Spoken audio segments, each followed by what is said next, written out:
Happy Friday once again, friends and family. Welcome to the Weekender. Happy Halloween weekend. There is some Fright Night holiday costume cruises going out of Jack London Square. If you still have the kid and you want to kind of do an adult thing, highly recommend it. They have some cruise ships going out into the harbor for some costume parties over the weekend, today and tomorrow. Another thing, if you want to do just for kids, they having what they call trick or treat at Great America. Back in the day when my kids were smaller, it was called Fright Night. And trust me, we got a funny one in house here about Fright Night at Great America. That was a really fun time I had many years ago.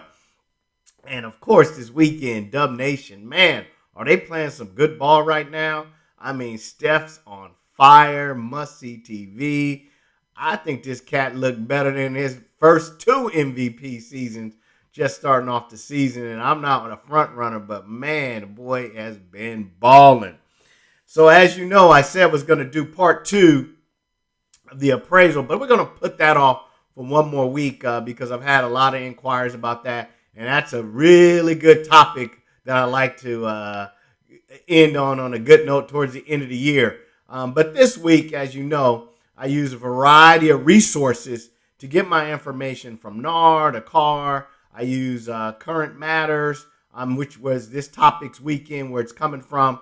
And so over the years, whether it's my experience or whatsoever, this is where I get this information. And Keeping Matters Current in real estate came up with an interesting article that I thought I might share with the weekenders here.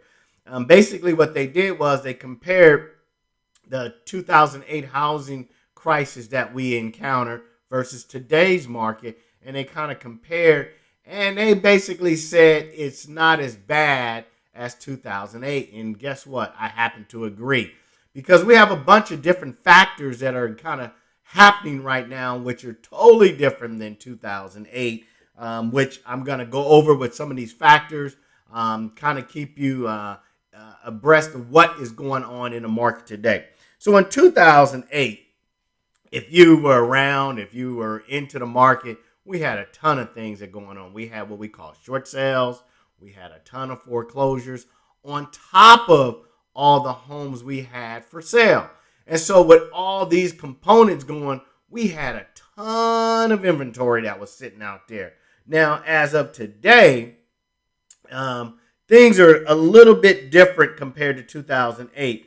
Although, we've seen some price changes, we've seen some time on the market change, but we haven't seen the glutton of properties, and we still are showing a shortage in some areas, and that's creating still a high demand and keeping prices what I would consider high in some areas, whereas some areas they're a little bit more competitive.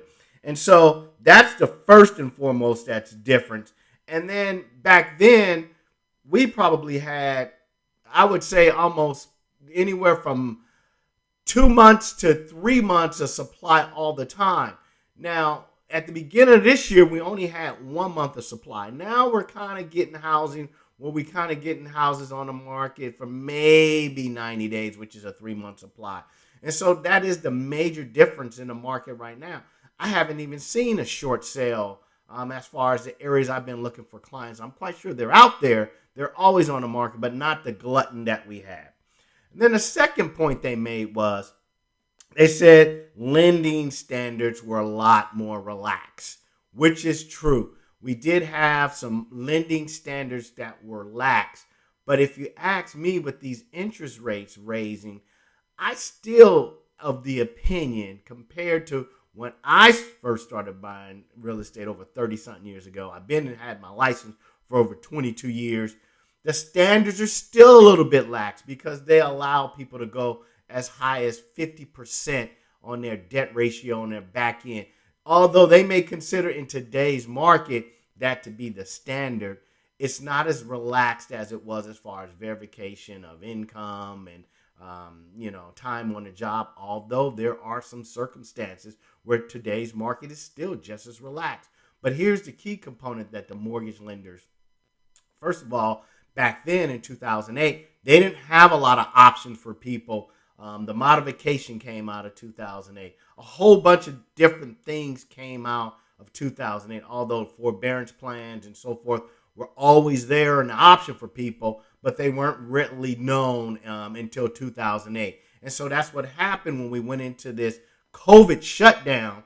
We saw that the banks got it, they got their stuff together, and we're not getting that, surplus of REOs because the banks are willing to work with people. And if you are in some type of situation, you need to give me a call. Maybe we can, work with the bank and, we can walk through some procedures that maybe you didn't think was an option, that there are options. So that's another thing. The banks have a lot more workaround. Not only are the lending a little bit tighter, but I think they have a few more workarounds for people that do fall behind on their mortgage. And then the last thing I think that's really different from that era. In that era, everybody equity ran out. Nowadays, we still have a surplus of equity in a lot of areas and a lot of people's houses. And so that's why I see that this market, 2008 versus 2022, it won't be the big crash that everybody's reporting because the interest rates are going up higher and so forth. It will be a typical adjustment, which we've been seeing, which I feel is good for both buyers and sellers if your house is marketed correctly or if you're working with an agent that's willing to be aggressive and get you a good deal. So again, thank you for tuning into The Weekender. I hope everybody's subscribing. Pass this information on to your friends. If you know some friends that are looking to buy, my number's always on the screen. And guess what? Everybody have a wonderful, safe Halloween weekend. Make sure we watch out for the kids. Everybody, see you next time.